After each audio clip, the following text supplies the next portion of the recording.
The espresso machine was making that grinding noise again, the one that sounded like a garbage disposal eating a spoon. I'd been tinkering with it for 2 hours, spread out on my kitchen floor like some suburban mechanic, when my phone lit up at 2:17 a.m. The text was from my wife, Ava. Just married my coworker, David. You're pathetic, BTW. Staying here permanently. Don't contact me. Before we dive deeper into this story, I have one small request. Please subscribe, drop a like, comment, and hit that hype button to boost this channel so more people can discover these incredible Reddit stories. Below it was a photo. Ava in a white dress that looked like it came from a Vegas chapel's rental rack, grinning next to David Morrison, the same David Morrison who'd been just a friend for the past 6 months. The same David who'd somehow managed to accompany her on what was supposed to be a girls' weekend in Vegas. I stared at the screen for a full minute, my brain processing the information like a computer with a corrupted hard drive. Then I typed back the only response that felt appropriate. Cool. And you know what? I meant it. After 15 years of marriage, after watching Ava transform from the ambitious marketing coordinator I'd fallen for into someone who complained about everything from my morning coffee ritual to the way I breathed while sleeping, this felt less like a betrayal and more like a get-out-of-jail-free card delivered by express mail. I'm Ethan Hart, 39 years old, senior IT specialist at Meridian Financial, and apparently now a single man.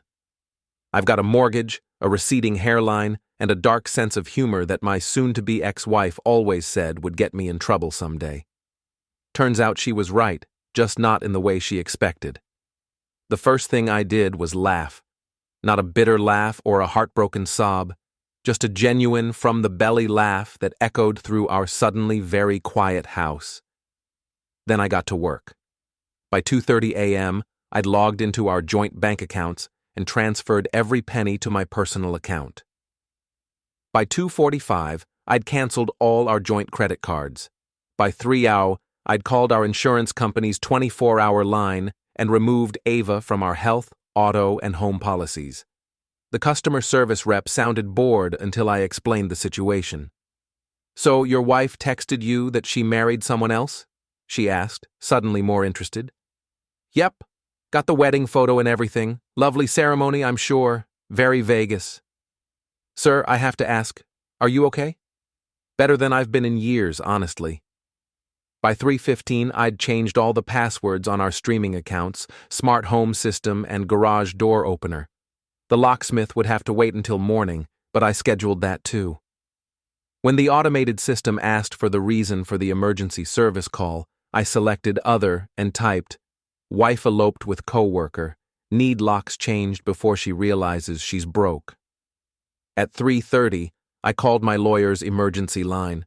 Patricia Kellman had handled my business contracts for years, and I knew she'd appreciate the irony of the situation.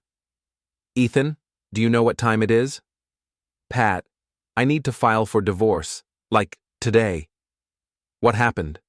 I read her the text and described the photo. There was a long pause. "She actually sent you a wedding photo? Complete with chapel backdrop and Elvis impersonator in the corner." "Jesus, Ethan, I'm sorry." "Don't be. I'm not. Can we file abandonment papers too?"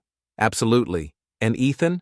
Document everything. Screenshots, bank records, the works." By 4 a.m., I'd called my best friend Greg. He's a former cop turned private investigator, which means he keeps weird hours and has a twisted sense of justice that matches my own. "Dude, it's 4 a.m. Greg, I need you to come over. Bring your camera and your laptop." "What happened?"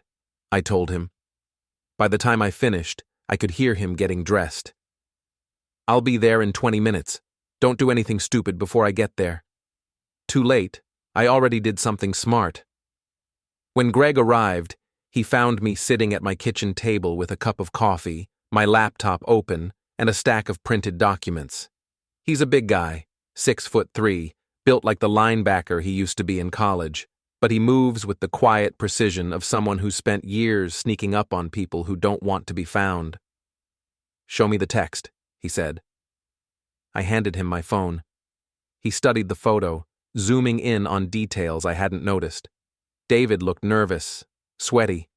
Ava looked drunk. "This is from the Little White Chapel," Greg said. "See the background? I know that place. Cheap, fast, and they don't ask too many questions." "Is that good or bad for me?" "Good. Very good. Because David's still married." I nearly choked on my coffee. "What?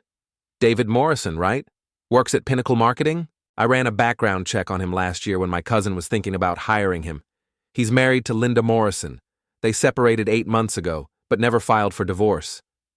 The room seemed to tilt slightly. "So Ava just committed bigamy?" "Yep, and you've got the evidence." Greg grinned, and it wasn't a nice expression. This just got a lot more interesting. We spent the next 2 hours documenting everything. Greg helped me file a police report for bigamy, sent David's information to the district attorney's office, and walked me through the process of securing all my assets. By the time the sun came up, I had a paper trail that would make an accountant weep with joy. At 6 a.m., my phone started ringing. Ava's number. I let it go to voicemail. Then it rang again. And again. "You should probably answer," Greg said, "but record it." I hit the record button on my phone app and answered. "Ethan! Oh my God! What did you do? My cards aren't working, and the hotel says we have to check out, and David's freaking out because his wife called him screaming, and—" "Slow down, Ava. You texted me that you married David. I believed you. Congratulations, by the way." "It wasn't real. We were drunk. It was just for fun." "Funny. The photo looked pretty real to me. White dress, chapel, the works. Very convincing. Ethan, please. I need you to put the money back. We're stranded." "Stranded? But you said you were staying in Vegas permanently. I was just helping you commit to that decision." "This isn't funny." "You're right. It's hilarious." I hung up and looked at Greg, who was shaking his head in amazement. 15 years of marriage, and this is how it ends, I said, with a drunk wedding photo and a 2-word text response. "What happens now?" I stood up, stretched, and looked out at the sunrise painting my neighborhood in shades of gold and orange. For the first time in years, the future felt full of possibilities instead of obligations. Now the real fun begins. By 10 a.m., my phone had become a weapon of mass communication. Missed calls from Ava's mother, her sister, 3 of her co-workers, and someone who identified themselves as David's attorney in a voicemail that sounded more panicked than professional. I was enjoying a peaceful breakfast, actual Eggs Benedict, something I'd never been able to make when Ava was around because she claimed hollandaise sauce was basically heart attack in a bowl, when the doorbell rang. Through the peephole, I saw Officer Martinez from the local police department. She was young, probably late 20s, with the kind of serious expression that suggested she'd already heard some version of my story and wasn't quite sure what to make of it. "Mr. Hart, I'm Officer Martinez. I understand you filed a report early this morning regarding your wife." "Come in, officer. Coffee?" She accepted the cup I offered and pulled out a small notebook. "Sir, I have to tell you, this is one of the more unusual domestic situations I've encountered." "How so?"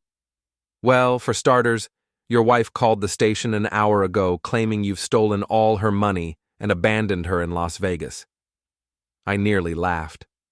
"Officer, would you like to see the text she sent me at 2:17 this morning?" I showed her my phone. Officer Martinez read the message, studied the photo, and raised an eyebrow. "She sent you a wedding photo?" "Complete with her new husband, who, according to my friend's background check, is still married to someone else." "Mr. Morrison? You know him?" "We've had some complaints about him before. Domestic disturbances with his actual wife. So, you're saying Mrs. Hart committed bigamy?" "I'm saying Mrs. Hart texted me that she married someone else and told me not to contact her. I took her at her word and acted accordingly." Officer Martinez made some notes. "And the bank accounts?" "Joint accounts. I moved the money to my personal account after she informed me she was staying in Vegas permanently. Seemed like the responsible thing to do." "Sir, I have to ask. Did you do this out of anger? I considered the question seriously.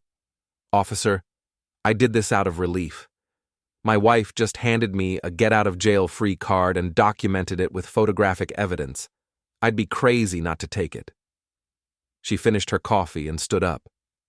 Mr. Hart, based on what I've seen here, you haven't committed any crimes. Your wife, on the other hand.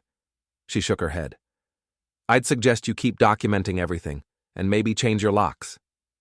Already scheduled. As soon as Officer Martinez left, my sister Maya called. She's a family law attorney in Chicago, 3 years younger than me, and possessed of a razor-sharp legal mind that our parents always said was wasted on someone so nice. Ethan, what the hell is going on? Mom called me crying about something Ava's mother told her about Vegas and bigamy and… Maya, slow down. Let me explain. I walked her through the entire timeline. There was a long silence when I finished. She actually sent you a wedding photo? Why does everyone keep focusing on that part? Because it's insane, Ethan. Who does that? Apparently, my soon-to-be ex-wife. Okay, listen to me carefully. You did everything right. Document everything. Keep recording conversations, and whatever you do, don't let her back in that house. What if she shows up? Call the police. She abandoned the marital residence after informing you she'd married someone else. In most states, that's grounds for immediate divorce, based on abandonment and adultery. Maya, can I ask you something? Of course. Am I a terrible person for being happy about this? There was a pause. Ethan, I've watched you be miserable for years. Ava treated you like a roommate she barely tolerated. If this is what it took for you to get your life back, then no, you're not terrible. You're lucky. At noon, the locksmith arrived. His name was Bob. He was probably 60 years old, and he had the weathered look of a man who'd seen every possible domestic drama play out in front of door locks. So your wife ran off to Vegas? He asked while installing new deadbolts. Married her coworker, actually. Sent me a photo. Bob paused his drilling. She sent you a photo of her wedding to another man? Yep. And you responded by changing the locks? Among other things. Bob resumed drilling. Son, in 30 years of doing this job, I've seen a lot of stupid people do a lot of stupid things. But sending your husband a wedding photo with another man? That might be the stupidest. That's what I thought. You want me to install a security camera while I'm here? Actually, yeah, that's a great idea. While Bob worked on the security system, I decided to check my email. Bad decision. Ava's mother had found my work address and sent me a message that was equal parts guilt trip and legal threat. The subject line read, "How could you do this to my daughter?" The email itself was a masterpiece of misplaced outrage. According to Mrs. Patterson, I was a heartless monster who had trapped her daughter in Las Vegas without money or resources. She demanded I immediately restore Ava's access to our accounts and stop this childish tantrum. I forwarded the email to Maya with a note. Is it just me, or does no one in Ava's family understand what I married someone else means? Maya's response came back in minutes. They understand. They just thought you'd be too much of a pushover to do anything about it. They were wrong. At 2 p.m., David's actual wife showed up at my door. Linda Morrison was a small woman with short blonde hair and the kind of furious energy that made me immediately step back when I opened the door.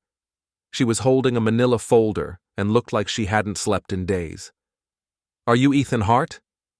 Yes, ma'am. Your wife just ruined my life. I invited her in and made tea while she told me her story.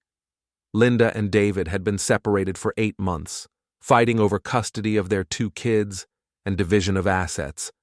They hadn't filed for divorce yet because David kept promising to work things out. Then this morning, I get a call from my lawyer saying David got married in Vegas, Linda said, her voice shaking. To your wife, while he's still married to me. I'm sorry, Linda. I had no idea David was married. He's been telling everyone we were divorced, even told his coworkers, but we're not. We're very much still married, which makes whatever he did in Vegas a felony. She opened the manila folder and showed me copies of their marriage certificate, separation agreement, and a stack of text messages between her and David from the past week. "Look at this," she said, pointing to a message dated 3 days ago. "He's asking me to reconcile, saying he loves me and wants to work things out. Then he goes to Vegas and marries your wife?" "Linda, I think our spouses just handed us both a gift." "How do you figure?" "Well, you now have grounds for divorce based on adultery and bigamy, and I have a wife who documented her own infidelity and abandonment." Linda stared at me for a moment, then started laughing. It was a slightly hysterical sound, but genuine. "You know what? You're right. David just made this the easiest divorce in history." We spent the next hour comparing notes and sharing evidence. Linda had photos of David's car in Ava's driveway from 2 months ago, something I'd never known about. I had bank records showing David had been paying for hotel rooms and dinners with Ava for months. "They've been planning this," Linda said. "Look at these credit card statements. David's been buying jewelry, clothes, even paid for Ava's spa treatments." "With what money? I thought you guys were separated." "We have joint accounts too. Had joint accounts. I closed them this morning after I found out about Vegas." At 4:00 p.m., my peaceful afternoon was interrupted by the sound of someone pounding on my front door like they were trying to break it down. I checked the new security camera Bob had installed and saw David Morrison standing on my porch, red-faced and furious. I opened the door, but kept the chain lock engaged. "David, how was Vegas?" "You bastard, what did you do?" "I got your wife's text message and responded appropriately. Congratulations on the wedding, by the way. Lovely ceremony." "This isn't funny, Ethan. Ava's stuck in Vegas with no money and Linda cleaned out our accounts." "Your accounts? I thought you were divorced." David's face went even redder. "That's not the point." "Actually, David, that's exactly the point. See, when your wife, your actual legal wife, found out you'd committed bigamy, she decided to protect her assets. Smart woman. I want to talk to Ava. She's your wife now, David. Your problem, not mine." I started to close the door, but David stuck his foot in the gap. "Don't you dare walk away from me." "David, you're trespassing. I suggest you remove your foot before I call the police." "You can't do this." "Actually, I can. Ava sent me a text saying she married you and was staying in Vegas permanently. I believed her. If that was a mistake, maybe you two should have thought it through before sending wedding photos to her husband." David finally moved his foot, and I closed the door. Through the security camera, I watched him pace around my front yard for 10 minutes, talking frantically on his phone. Finally, he got in his car and drove away. Linda, who had witnessed the entire exchange from my living room window, shook her head. "That man is having a complete meltdown." "Good," I said. "He earned it." At 6 p.m., Greg returned with a bottle of bourbon and a stack of legal documents. "Divorce papers are filed," he announced. "Abandonment, adultery, and irreconcilable differences. Your lawyer says it should be finalized in 60 days. What about the bigamy charges?" That's where it gets interesting. The DA's office is very interested in David Morrison. Apparently, this isn't his first time pulling something like this. "What do you mean?" "He's been married 4 times, Ethan. 4 times. And there's some question about whether he was properly divorced from wife number 2 before he married wife number 3. I poured 3 glasses of bourbon, one for me, one for Greg, and one for Linda, who had decided to stay for moral support and legal strategy. "So David's a serial bigamist?" Linda asked. "Looks like it. Which means Ava picked a real winner." We raised our glasses in a toast. "To stupid people making stupid decisions," Greg said. "And to the rest of us benefiting from their stupidity," Linda added. "To new beginnings," I said. We drank, and for the first time in years, I felt genuinely optimistic about the future. Outside, the sun was setting, painting my neighborhood in warm golden light. My phone buzzed with another call from Ava, which I ignored. Whatever crisis she was dealing with in Vegas was no longer my problem. Tomorrow, I decided, I was going to start living my life again. The next morning, I woke up to 17 missed calls and 43 text messages. Ava had apparently spent the night trying every possible way to contact me, including messaging me through Facebook, Instagram, LinkedIn, and even Venmo, with payment requests for 1 cent that included increasingly desperate messages. My favorite was the Venmo request that read, "For emergency cab fare, please Ethan. I'm sorry about everything." I declined it and added a note. "Congratulations on your marriage." Greg arrived at 8 a.m. with coffee and donuts, looking like a man with a plan. "Okay, here's what happened overnight," he said, spreading out a folder of documents on my kitchen table. "David and Ava are officially stuck in Vegas. Hotel kicked them out, David's credit cards are maxed out, and Ava's been calling everyone in her contact list begging for money." "How do you know all this?" "Because David's actual wife, Linda, has been forwarding me all the voicemails Ava left her. Listen to this one." Greg played a recording on his phone. Ava's voice, slurred and desperate. "Linda, I know you hate me, but please, I need help. David doesn't have any money and we can't get home, and Ethan won't answer his phone. I made a mistake, okay? I was drunk and stupid, and now I'm stuck in this horrible city with your horrible husband, and I just want to go home." "She called David horrible?" I asked. "Gets better. Listen to this one from 3 hours later." The second recording was even more pathetic. "Linda, it's me again. David's being a complete asshole. He keeps blaming me for everything, saying it's my fault his cards don't work and his wife is divorcing him. I told him you were already getting divorced, but he says that's not true. I don't understand what's happening. Please call me back." I was starting to feel almost sorry for Ava. Almost. "There's more," Greg said. "David's been calling his boss, trying to get an advance on his salary. But here's the thing. His boss is Linda's brother." "No way! Way! And Linda's brother is not happy about his employee committing bigamy with someone else's wife. David's probably going to lose his job." My phone rang. Maya. "Ethan, have you been on Facebook this morning?" "No, why?" "Check Ava's page, like, right now." I opened Facebook and navigated to Ava's profile. Her most recent post from 6 a.m. was a long, rambling status update that read like a manifesto of self-pity. "To everyone asking what happened, yes, I made a mistake. Yes, I hurt people. But my husband has abandoned me in Las Vegas with no money and no way to get home.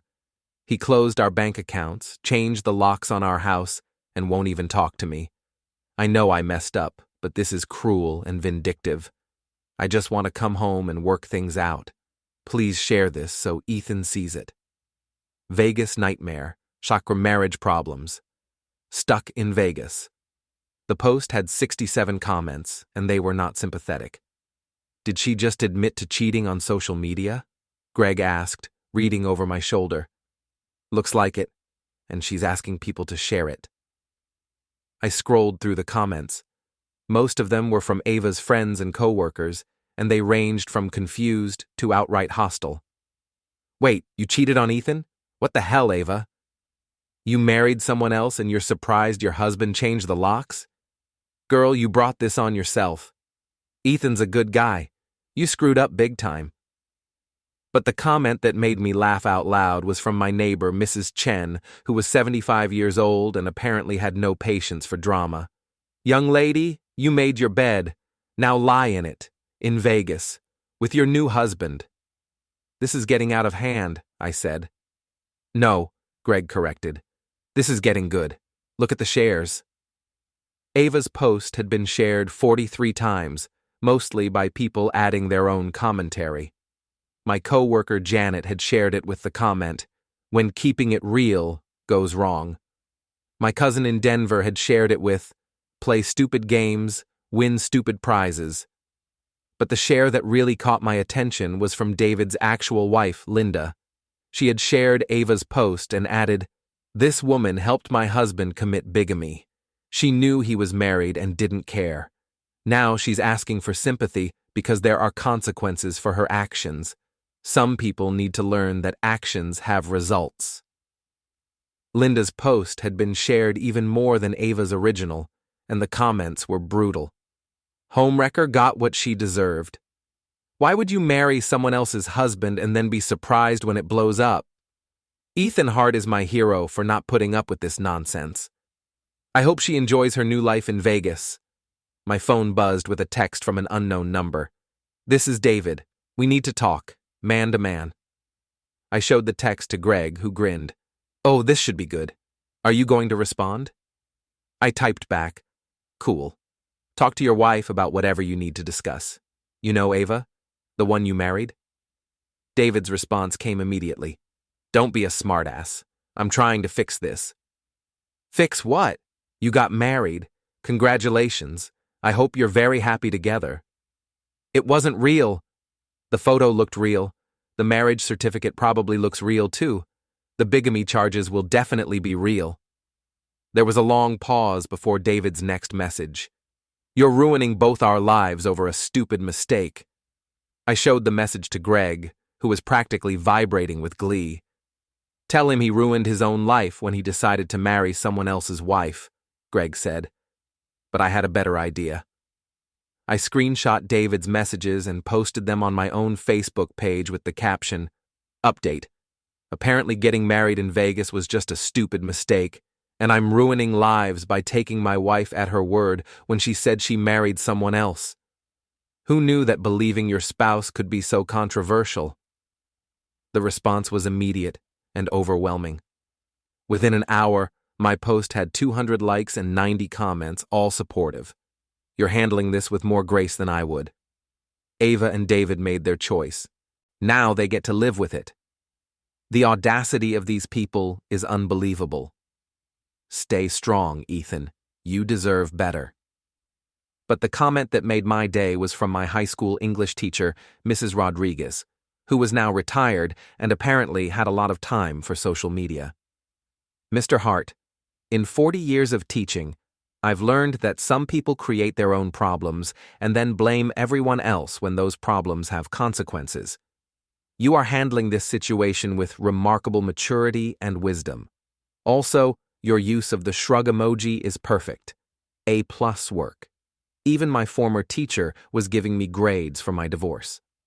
At 2 p.m., things escalated when Ava posted a video. She was sitting in what looked like a Vegas hotel lobby, her hair unwashed and her makeup smeared. David was visible in the background, pacing and talking angrily on his phone. Hi everyone, Ava said to the camera, her voice shaky. I wanted to explain what really happened because people are getting the wrong idea. Yes, David and I got married, but it was just for fun. We were drunk, and it seemed funny at the time. We never meant for it to be real. She paused, wiping her nose with a tissue. But when we woke up the next morning, Ethan had already filed for divorce and taken all our money. He won't even talk to me. I've been trying to reach him for 2 days, but he's blocked my number and changed the locks on our house. I don't even have a way to get home. The video continued for another 5 minutes, with Ava alternating between self-pity and subtle accusations that I was being unreasonable and vindictive. I know I made a mistake, she concluded, but marriage is about forgiveness, right? It's about working through problems together. Instead, Ethan just threw away 15 years like it meant nothing. The video ended with Ava in tears, begging people to share the post so I would see it and come to my senses.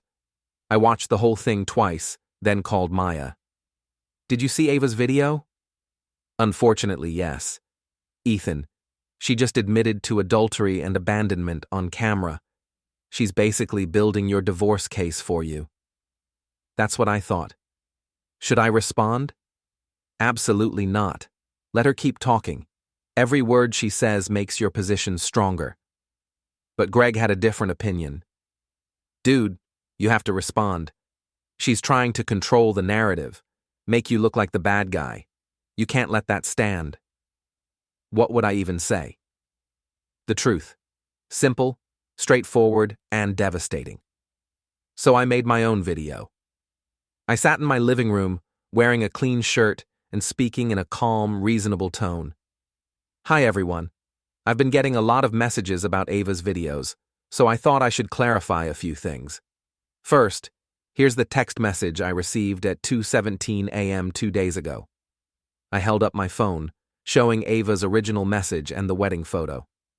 As you can see, Ava informed me that she had married her coworker, David, and would be staying in Vegas permanently. She told me not to contact her. So I didn't. I believed her when she said she was married to someone else, and I acted accordingly. I paused, letting that sink in. Now, Ava says this was just a drunken mistake and that I should forgive her. But here's the thing. You don't accidentally get married. You don't accidentally put on a wedding dress, go to a chapel, exchange vows, and pose for photos. Those are choices. Adult choices with adult consequences. I held up another document. This is a background check on David Morrison, Ava's new husband. It shows that David is still legally married to his previous wife, Linda. Which means what happened in Vegas wasn't just adultery, it was bigamy, which is a felony in Nevada. I looked directly into the camera. I've been married to Ava for 15 years. In all that time, I never cheated, never lied about where I was going or who I was with, and never sent her photos of myself with other women. I kept my vows, she didn't, and now she's asking for forgiveness while sitting next to the man she married. I stood up, walking to my front window. Ava says I threw away 15 years like it meant nothing, but I didn't throw anything away. She did. When she decided David was more important than our marriage, when she decided a weekend in Vegas was worth more than the life we built together, when she sent me a photo of herself in a wedding dress with another man, I turned back to the camera. I'm not angry anymore. I'm not hurt. I'm relieved, because after 15 years I finally know where I stand. And it's not next to someone who thinks marriage vows are suggestions and wedding photos are pranks. I ended the video with, I wish Ava and David the best in their new life together, in Vegas, permanently, as requested. The video went viral. Within 6 hours, it had been shared over 1,000 times and had accumulated more than 500 comments. Local news stations picked it up. Someone created a hashtag, #VegasDivorce. My phone was buzzing constantly with friend requests, interview requests, and messages of support from complete strangers. But the message that mattered most came from Linda Morrison. Ethan, I just wanted to thank you. Your video gave me the courage to tell my own story. David's been lying to everyone for months, and I was too embarrassed to say anything. Not anymore. We're in this together now, and we're going to make sure both of them face the consequences of their choices. I was no longer just getting divorced. I was leading a movement. The morning of day 4 brought an unexpected visitor. My mother-in-law, Patricia Patterson, standing on my freshly secured doorstep at 7 a.m. with a suitcase and the expression of a woman preparing for war. Ethan, we need to talk. Good morning, Patricia. How was your flight from Phoenix? Don't be cute with me. Let me in. I opened the door but didn't move aside. Actually, Patricia, I think we should talk out here. Beautiful morning, don't you think? Her face flushed red. You're not going to let me into the house I helped my daughter decorate? The house that your daughter abandoned when she married someone else? No, I don't think that would be appropriate. Patricia's voice rose to a pitch that could shatter wine glasses. She made a mistake. People make mistakes. You don't destroy a marriage over one stupid night. You're right, I said calmly. People do make mistakes, like when they cheat on their spouse for months, then marry their lover in Vegas and send wedding photos to their husband. Those are definitely mistakes. She was drunk. Patricia, let me ask you something. If Ava had come home and told you she was drunk when she signed the mortgage papers, would you expect the bank to just forget about it? That's different. How? She sputtered for a moment, then pulled out her phone. Look at this. Look what you've done to her. She showed me a video call screenshot of Ava, who looked like she'd been living in a bus station for a week. Her hair was greasy, her clothes wrinkled, and her eyes were red-rimmed from crying. "She's sleeping in the airport, Ethan. The airport! Because you won't send her money to come home." "She's not coming home, Patricia. She told me she was staying in Vegas permanently, with her new husband." "Stop saying that! It's not real!" I pulled out my phone and showed her the wedding photo again. "It looks pretty real to me. White dress, chapel, rings, the works. Very convincing." Patricia stared at the photo, and for a moment, her anger faltered. She really sent you this?" At 2:17 a.m., along with a message calling me pathetic and telling me not to contact her. "Oh, Ava," Patricia whispered, and suddenly she looked every one of her 68 years. "What were you thinking?" "I don't think she was thinking, Patricia. I think she was acting. And now she's dealing with the consequences." My mother-in-law sat down heavily on my front steps. "Ethan, please. I know she hurt you. I know this is terrible, but she's my daughter. I can't just watch her suffer like this." "Patricia, I understand you want to help Ava, but I'm not her husband anymore. She made sure of that when she married David. If you want to send her money, send her money. If you want to buy her a plane ticket, buy her a plane ticket. But don't ask me to pretend this didn't happen. Where is she supposed to go? You changed the locks." "She can go to David's place." "Oh, wait, that's right. David's actual wife kicked him out and filed for divorce. Funny how that works." Patricia's phone rang. She looked at the screen and winced. "It's her," she said. "Answer it." Patricia put the call on speaker. Ava's voice came through, thin and desperate. "Mom, are you there? Did you talk to him?"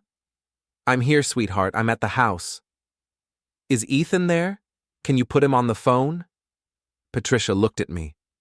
I shook my head. "Honey, he doesn't want to talk right now." "Mom, I'm dying here. David's being a complete nightmare. He keeps saying this is all my fault, and he's talking about going back to his wife and begging her to take him back. I'm going to be stuck here alone." "Ava," Patricia said gently, "why did you send Ethan that photo?" There was a long pause. I don't know. I was drunk, and David said it would be funny. He said it would show Ethan that I wasn't going to put up with his boring life anymore."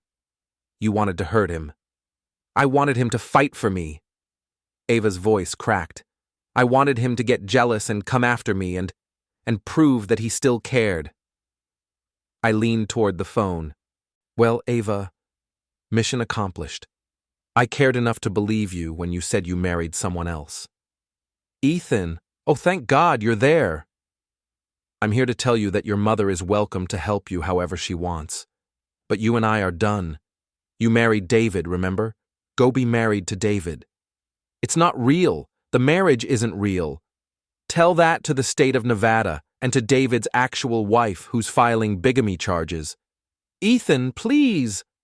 I ended the call and looked at Patricia, who was staring at her phone like it had bitten her. "She wanted you to fight for her," Patricia said quietly. "For 15 years, I fought for her every day. I fought for her when she wanted to quit her job and start a blog. I fought for her when she wanted to spend our vacation fund on a girls' trip to Europe. I fought for her when she decided she didn't want kids even though I did. I fought for our marriage even when she stopped trying." I stood up and looked down at my mother-in-law. "But I won't fight another woman's husband for another woman's wife. Because that's what she is now, Patricia. She's David's wife. She chose him. She married him. She sent me the photo to prove it. So now she gets to live with that choice." Patricia gathered her purse and suitcase. "What am I supposed to tell her?" "Tell her congratulations on her marriage and good luck in Vegas." "Ethan, you're being cruel." "No, Patricia. I'm being consistent. Ava made an adult decision and documented it with photographic evidence. I'm treating her like the adult she claims to be." After Patricia left, I called Greg. "Dude, you're not going to believe what just happened." I told him about the conversation with Patricia and Ava. Greg was quiet for a moment. So Ava admits she did it to make you jealous? Yep. She wanted me to fight for her. By marrying someone else.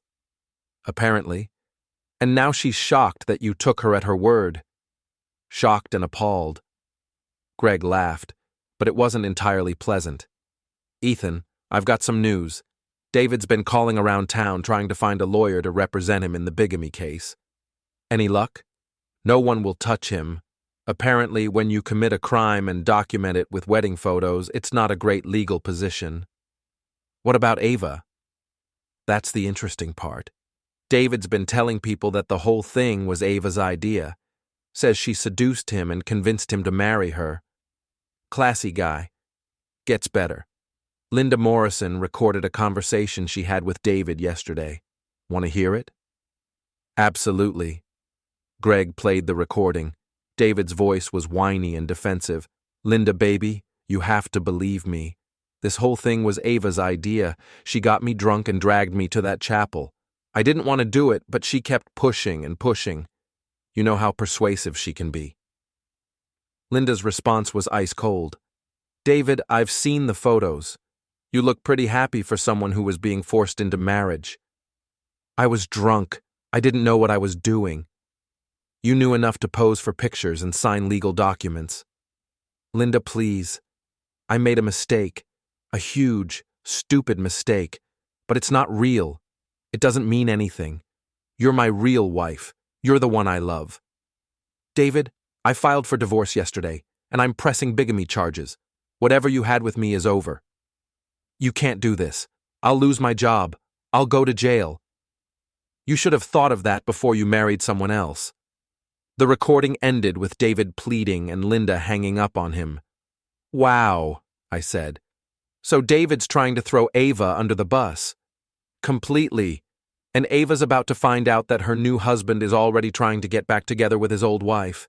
This is going to get ugly. It's already ugly. The question is how ugly it's going to get before it's over. I was about to find out. At 3 p.m., my doorbell rang again. This time it was two people I didn't recognize, a man in his 50s wearing a cheap suit and a woman about my age with a notepad. Mr. Hart, I'm Detective Wilson with the Fraud Division, and this is Assistant District Attorney Sarah Chen. We'd like to ask you a few questions about David Morrison and your wife. I invited them in and made coffee while they set up a small recording device on my kitchen table. Mr. Hart, Detective Wilson began, we understand that your wife and Mr. Morrison may have committed marriage fraud in addition to bigamy. Marriage fraud? Yes.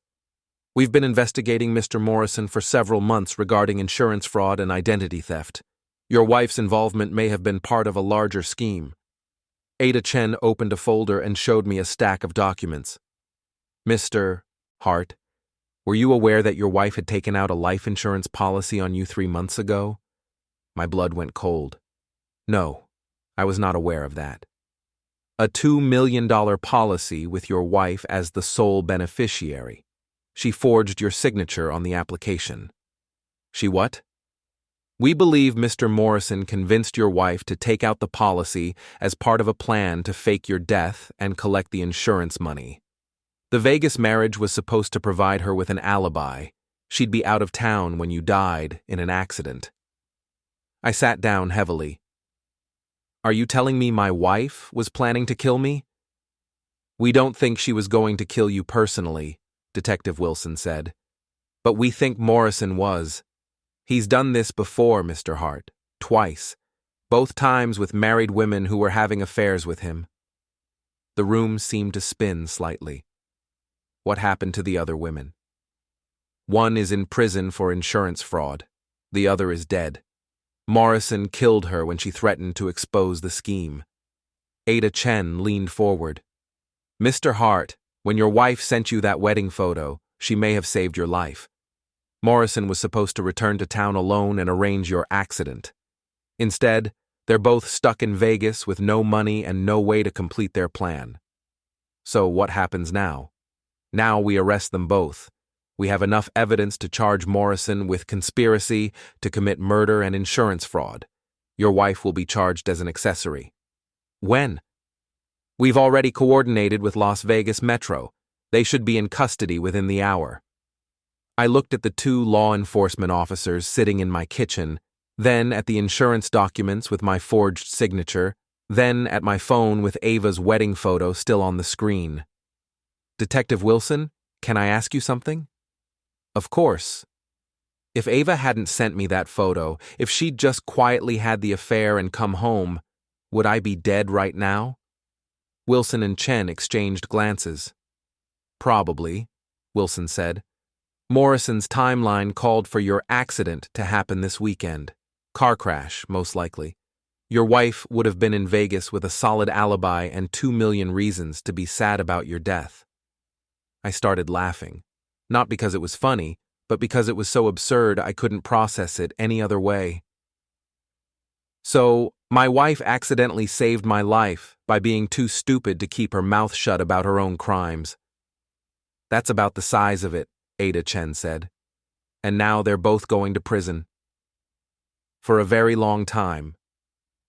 I looked at the wedding photo on my phone one more time, then at the forged insurance documents, then back at the photo. You know what? I said. I think I owe Ava a thank you card. The arrests happened at 6:47 p.m. Pacific Time, while Ava and David were trying to check into a cheap motel on the outskirts of Las Vegas. According to the police report that Detective Wilson shared with me later, Ava was in the middle of a screaming match with David about him abandoning her for his real wife when 6 officers surrounded them in the parking lot. The local news station got footage of David being handcuffed while Ava collapsed dramatically against a police car, wailing about how this was all a misunderstanding. The reporter's voiceover was priceless. 2 Michigan residents were arrested today in connection with an elaborate insurance fraud scheme that police say involved bigamy, identity theft, and conspiracy to commit murder. The suspects were apprehended while attempting to check into a motel, apparently stranded in Las Vegas after their alleged victim froze their assets. I watched the news coverage with Linda Morrison, who had come over with a bottle of champagne and a grim smile. I can't believe I was married to a serial killer, she said, pouring 2 glasses.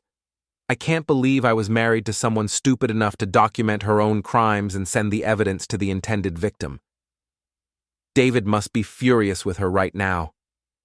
According to Detective Wilson, David's been blaming everything on Ava since the moment they put the cuffs on him. Says she seduced him, forged the insurance documents, and forced him to marry her. Linda snorted.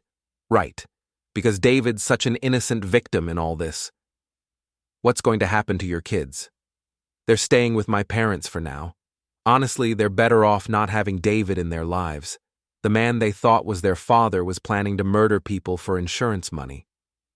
We sat in comfortable silence for a while, watching the news coverage replay Ava's arrest.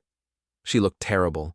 Greasy hair, wrinkled clothes, the kind of desperate exhaustion that comes from 3 days of living in airports and cheap hotels. Do you feel sorry for her? Linda asked. I considered the question seriously. I feel sorry for the person I thought she was. But that person never existed. The real Ava was apparently willing to help murder me for $2 million. That's cold.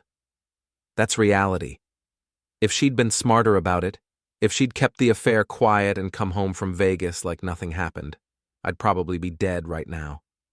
My phone buzzed with a call from Maya. Ethan, I just saw the news. Are you okay? I'm fine. Better than fine, actually. The reporter said Ava was involved in a murder plot? Apparently. She forged my signature on a life insurance policy, then was supposed to provide herself an alibi while David arranged my accident. Jesus Christ, Ethan. The funny part is, she accidentally saved my life by being too dramatic to keep her mouth shut. How do you figure? If she'd just cheated quietly and come home, David would have killed me this weekend, and they'd have collected $2 million. Instead, she sent me a wedding photo. I froze all the assets, and they got arrested before they could complete their plan. Maya was quiet for a long moment. Ethan, you realize this means you were married to someone who was planning to have you murdered? Yeah, I'm processing that. How are you processing that? with champagne and the knowledge that she's going to spend the next 20 years in prison. That's actually pretty healthy, considering. After Maya hung up, Linda and I ordered pizza and settled in to watch the evening news coverage. Every local station was running the story, and it had started trending on social media. The hashtag Vegas divorce had evolved into Vegas murder plot, and the internet was having a field day. My favorite tweet was from a local comedian. Imagine being so bad at crime that you text photographic evidence of your conspiracy to your intended victim. This is why you don't plan murders while drunk in Vegas. But the post that really got to me was from Mrs. Chen, my 75-year-old neighbor. I always said that Ava girl was no good. Ethan Hart is lucky to be rid of her. Also lucky to be alive. Some people's children, I swear. At 10:00 p.m., Detective Wilson called with an update. Morrison's talking, he said, trying to cut a deal by giving up information about his previous victims. What's he saying about Ava? He's claiming she was the mastermind. Says she approached him with the plan, forged your signature, and convinced him to help kill you. And you believe that? Not for a second. Morrison's been running this scam for years. Your wife was just his latest mark, but she's not completely innocent either. She knew what she was signing up for. What kind of sentence are we looking at? For Morrison? Life without parole if we can prove he killed his previous victim. For your wife? Probably 15 to 20 years for conspiracy and fraud. And the bigamy charges? Those are the least of their problems now. After Wilson hung up, I sat in my living room, looking around at the house I'd shared with Ava for 8 years. Tomorrow, I'd start the process of selling it and moving somewhere new. Somewhere without memories of a woman who'd apparently been planning my murder while complaining about my morning coffee routine. Linda had fallen asleep on my couch, exhausted by the emotional roller coaster of the past week. I covered her with a blanket and went to my computer to check my email. There were hundreds of messages, interview requests from reporters, support from friends and family, and a surprising number of messages from complete strangers who'd followed the story on social media. But the email that caught my attention was from Patricia Patterson, Ava's mother. Ethan, I don't know what to say. I just spoke with the police, and they told me what Ava was involved in. I can't believe my daughter would do something like this. I raised her better than this. I'm so sorry. I'm so sorry for everything she put you through, and I'm grateful you're safe. I know you probably never want to see me again, but I want you to know that I don't blame you for any of this. You did everything right. Ava made her choices, and now she has to live with them. I hope you can find some peace after all this. Patricia. I stared at the email for a long time, then typed back a short response. Patricia, thank you for the message. I don't blame you for Ava's choices. You're a good mother who raised a daughter who made bad decisions. That's not your fault. Take care of yourself. Ethan. At midnight, I made one final check of the news coverage before going to bed. The story had gone national. CNN was running a segment called The Vegas Marriage That Exposed a Murder Plot. Fox News had a panel discussing social media and modern crime. Even international outlets were picking it up. I was no longer just a man whose wife had cheated on him. I was the guy who'd accidentally foiled his own murder by taking his wife's infidelity seriously. The irony was not lost on me. As I was getting ready for bed, my phone buzzed with one last message. It was from Greg. Dude, you realize you're probably going to get movie offers, right? I typed back, only if they let me play myself. What would you call the movie? I thought about it for a moment, then smiled as I typed my response. Cool. The next morning, I woke up to sunlight streaming through my bedroom windows and the sound of birds chirping outside. For the first time in months, maybe years, I felt genuinely happy. Ava was in jail, facing decades in prison for trying to have me killed. David was in jail, facing life in prison for being a serial killer. I was alive, free, and about to start a completely new chapter of my life. I made coffee, real coffee, not the decaf nonsense Ava had insisted on, and sat on my back deck, watching the sunrise paint my neighborhood in shades of gold and pink. My phone was already buzzing with calls from reporters, but I ignored them. Today wasn't about interviews or statements or social media updates. Today was about being alive. Linda emerged from the house around 8 a.m., looking rumpled but rested. "How are you feeling?" she asked, accepting the cup of coffee I offered. "Grateful," I said. Grateful to be alive, grateful to be free, and grateful that Ava was too stupid to keep her mouth shut about her own crimes. What happens now? Now? Now I sell this house, move somewhere new, and start living my life again. What about you? Same, I think. The kids and I need a fresh start somewhere David can't find us. Somewhere we can just be normal. We sat in comfortable silence, two people who'd been through hell and somehow come out the other side intact. "Linda, can I ask you something?" "Sure." "Do you think they really would have gone through with it? The murder?" Linda was quiet for a long moment. "David killed before. The police confirmed it. So yeah, I think he would have killed you. And I think Ava would have let him, as long as she got her money." "That's what I thought." "Does it bother you, knowing how close you came?" "It should," I said. "But honestly, I'm just relieved it's over.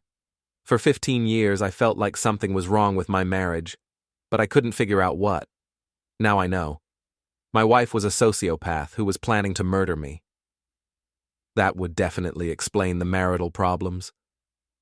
We both laughed, and it felt good. After a week of drama and revelations and arrests, it felt good to just laugh. At 10 a.m., Detective Wilson called with the final update I'd been waiting for. "Morrison confessed," he said. "Full confession. 3 murders, multiple fraud schemes, and conspiracy to kill you. He's going away forever." "What about Ava?" "She's trying to claim she didn't know Morrison was planning to kill you, says she thought it was just insurance fraud. But we found text messages between them discussing the accident and how to make it look convincing. So she knew. She knew. She's looking at 25 to life. Detective Wilson, thank you. For everything. Thank you, Mr. Hart. Your cooperation made this case a lot easier to solve. And, Mr. Hart, you might want to consider buying a lottery ticket. You're the luckiest man I've ever met." After Wilson hung up, I sat on my deck for another hour, processing the fact that my marriage was over, my wife was going to prison for trying to have me killed, and I was free to start over. At 41 years old, I was single, alive, and optimistic about the future for the first time in years. My phone buzzed with a text from an unknown number. For a moment, I worried it might be Ava calling from jail, but when I opened it, I smiled. It was from Mrs. Chen, my neighbor. "Ethan, I'm making pot roast tonight. You look too skinny. Come over at 6 now, and bring Linda if she's still there. That girl needs a good meal too." I texted back, "We'll be there, thank you." "Good. And Ethan, I'm proud of you. You handled this whole mess like a gentleman." I looked around my backyard one more time, then stood up and walked inside to start packing. I had a house to sell, a life to rebuild, and a future to look forward to. And it was all because my wife had been too dramatic to commit the perfect crime. As I folded clothes and packed books, I found myself humming. I couldn't remember the last time I'd hummed while doing chores. In the bedroom closet, I found a box of old photo albums, pictures of Ava and me from our wedding, our honeymoon, various anniversaries and vacations. I looked through them, trying to see signs of the woman who'd been planning my murder. But all I saw were photos of 2 people who'd looked happy once upon a time, before everything went wrong. I closed the album and put the box in the donation pile. Someone else could have those memories. I was ready to make new ones. At 6 p.m., Linda and I walked across the street to Mrs. Chen's house.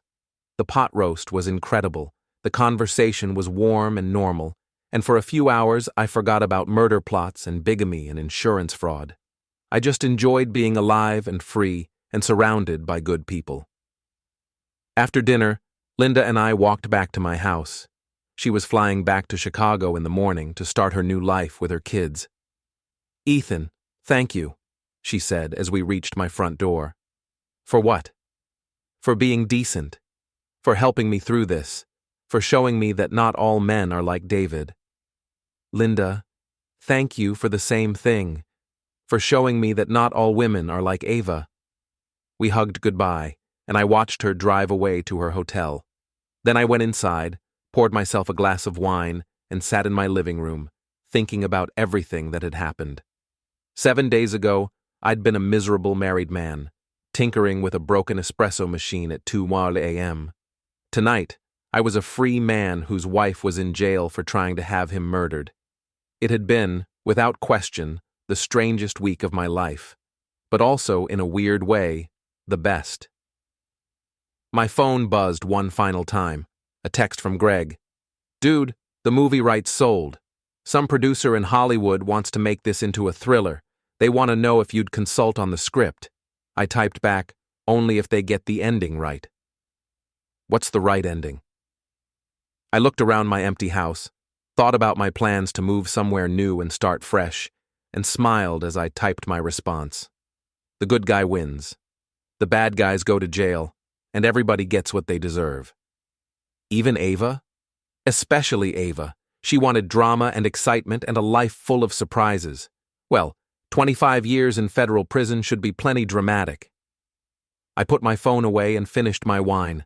Tomorrow, I'd start the process of selling the house and planning my move. I'd give interviews to reporters who wanted to know how it felt to accidentally foil my own murder.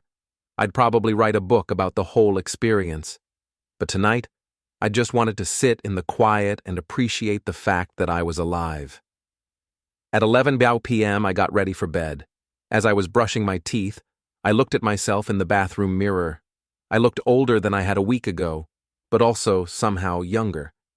The stress lines around my eyes were still there, but there was something different in my expression. I looked like a man who'd been given a second chance at life, because that's exactly what I was. I turned off the lights and went to bed, falling asleep quickly and dreamlessly for the first time in months. When I woke up the next morning, the first thing I did was check my phone to make sure the past week hadn't been some elaborate nightmare. But there it was, Ava's original text message, sent at 2:17 a.m. exactly 1 week ago. "Just married my coworker David. You're pathetic, BTW, staying here permanently. Don't contact me." Below it, the wedding photo that had started everything. I looked at the photo one more time, then deleted the entire message thread. I didn't need to keep the evidence anymore. The police had everything they needed. Ava and David were in jail where they belonged, and I was free to start over. I made coffee, checked the news coverage one final time, and then did something I hadn't done in years. I made plans for the future. Real plans. Exciting plans.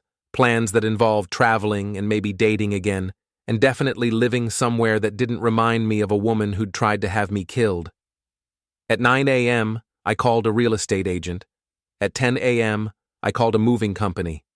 At 11 a.m., I called my boss and gave my 2 weeks' notice.